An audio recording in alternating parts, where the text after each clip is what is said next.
I don't mind an intermission in a film if a film is riveting. In addition to the Exorcist director's cut, it was the Apocalypse Now director's cut. I had some insight in working for Milius at the time, and I remember he's like, "You'll see what they cut out of it and why, and they probably should have cut more out of it before putting it in theaters." Honestly, but this thing was interesting because they could get the crab walk right. That's why that was originally cut out. If I remember hearing Friedkin talk about it, is they couldn't sell that at the time effects wise to the audience. Wasn't that the case with that? I can't really fully remember what he said, but that was his belief that it didn't really work.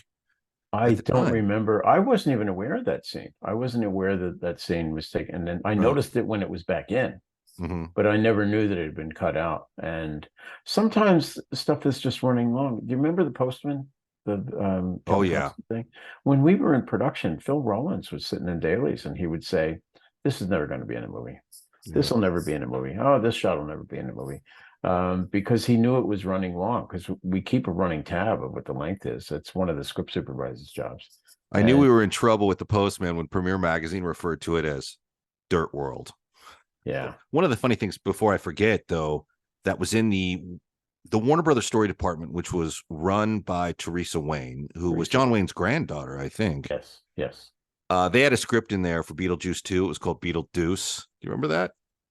I wouldn't doubt it. That title sounds like the kind of stuff they were doing, because they Scooby-Doo, the second one, Scooby-Doo, Deaux. Yeah. So that sounds familiar. Yeah, somebody's trying to get himself promoted with all these witty titles. Anyway, but another script that actually came across my desk at Bel Air was I Am Legend. And at the time, it was rumored that Ridley Scott was interested in directing. It was Schwarzenegger starring. And that was a great example of a script when in its initial form was fantastic, based on the Matheson work.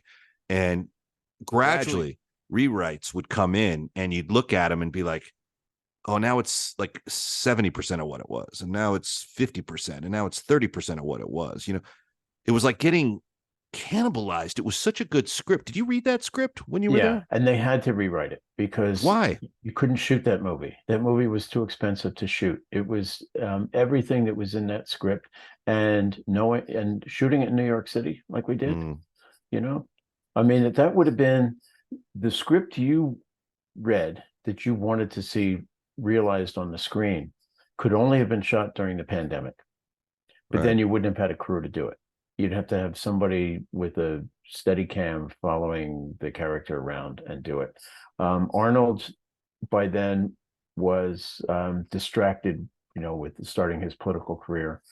Arnold was kind of like Tom Cruise in a way. When you start to negotiate with Tom Cruise on a movie, he'll have 3 or 4 studios all at once simultaneously developing projects for him, and then he picks the one he feels like doing.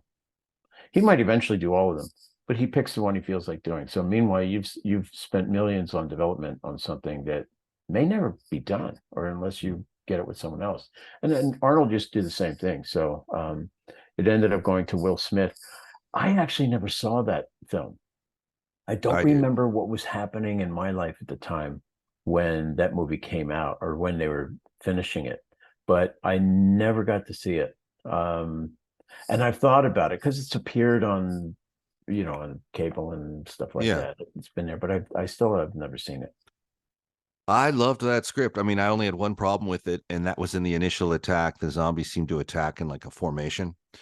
But with Scott at the helm, you can't help but imagine what it would have been like. And I'd worked on Collateral Damage with Schwarzenegger and loved what he brought to a terrible movie, just personality wise.